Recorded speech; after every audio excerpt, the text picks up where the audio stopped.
Pourquoi tu ressens toujours cette colère intérieure? Tu sais, cette boule dans la gorge, ce feu qui monte sans prévenir. Ce n'est pas juste toi qui dramatise, c'est ton corps, ton esprit, ton cœur qui essaie de te parler. Quand tu es constamment sur la défensive, en train d'analyser chaque mot, chaque geste de l'autre, ce n'est pas de l'amour. C'est de la survie émotionnelle. Tu ressens de la colère parce que ton besoin d'être écouté n'est pas comblé. Parce que tu t'épuises à espérer des changements qui ne viennent jamais. Parce que tu te fais petite pour éviter les disputes, pour maintenir la paix, même au prix de ton propre bonheur. C'est un mécanisme de protection que tu as appris à force d'encaisser, de ravaler tes vérités. Et cette confusion permanente?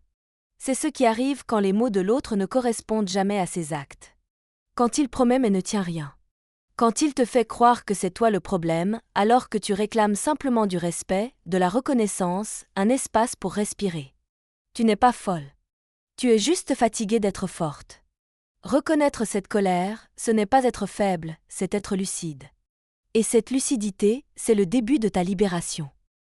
Les signaux sont souvent là, visibles, insistants mais on les minimise, on les excuse, on les enterre sous des « ça ira mieux demain ». Pourtant, ces premiers signes d'une relation toxique sont les plus importants à écouter. Comme cette sensation sourde que quelque chose cloche, même quand tout semble normal.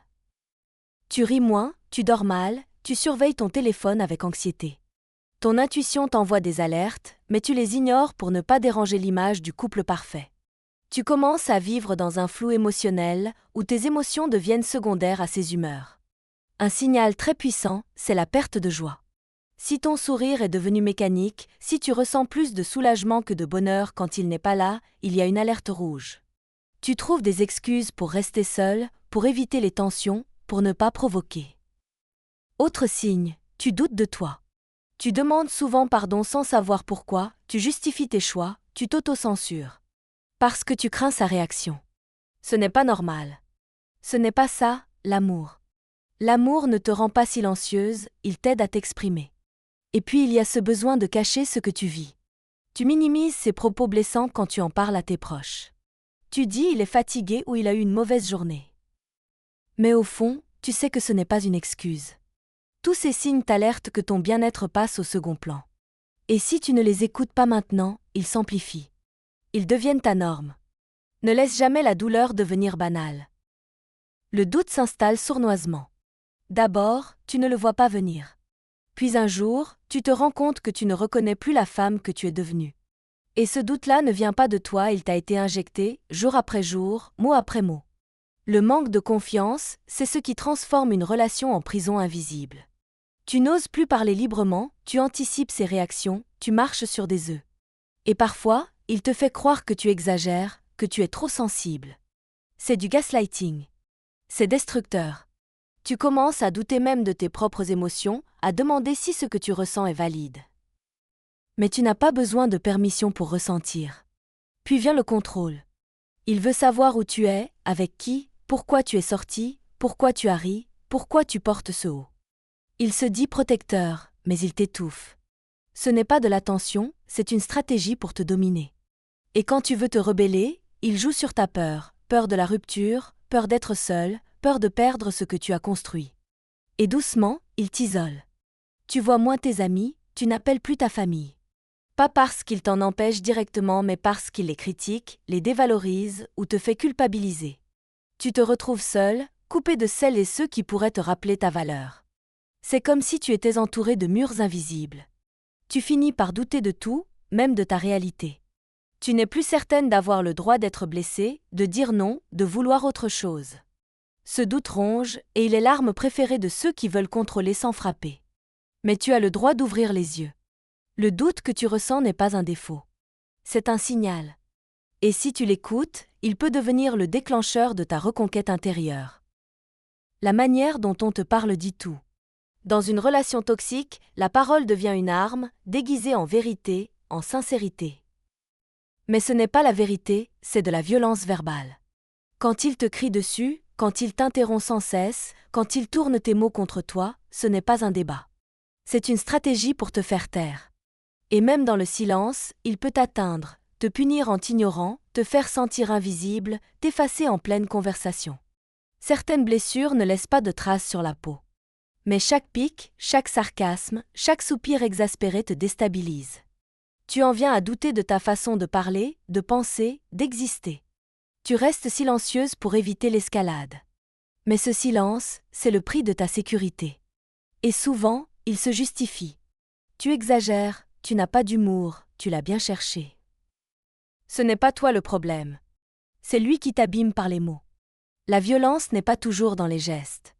Elle est souvent dans l'indifférence, dans le ton, dans l'accusation. Et si chaque mot qu'il prononce te fait douter de toi, alors tu n'es pas aimé. Tu es manipulé. Tu donnes, encore et encore. Ton énergie, ton temps, ton amour. Et tu ne reçois presque rien en retour. Juste des miettes, quand il en a envie, quand ça l'arrange. Ce déséquilibre, tu l'as ressenti. Tu l'as même nommé. Mais tu t'es dit que c'était ça, aimer, se sacrifier. Mais non. L'amour, ce n'est pas une course à qui s'efface le plus.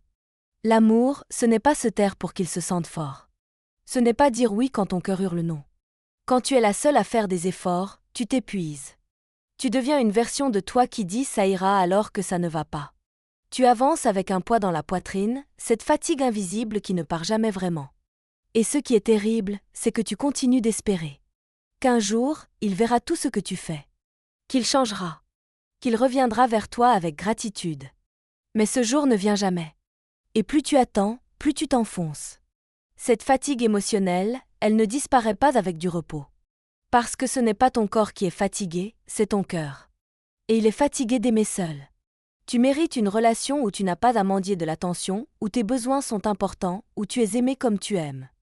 Ce que tu ressens n'est pas exagéré. C'est la preuve que tu as trop donné à quelqu'un qui ne sait pas recevoir. Rompre, ce n'est pas fuir. C'est se choisir. Ce n'est pas abandonner l'autre, c'est te récupérer toi. Et parfois, c'est la seule voie possible vers la paix. D'abord, tu dois reconnaître que ce que tu vis n'est pas normal. Que tu ne mérites pas de souffrir, même au nom de l'amour. Ensuite, il faut poser des limites. Claires, fermes. Ne pas justifier ton besoin de te protéger. Ce n'est pas facile. Il y aura des doutes, des rechutes, des moments de solitude. Mais chaque jour sans douleur est une victoire. Chaque silence paisible est une preuve que tu es sur le bon chemin. Entoure-toi. Parle. Va chercher de l'aide.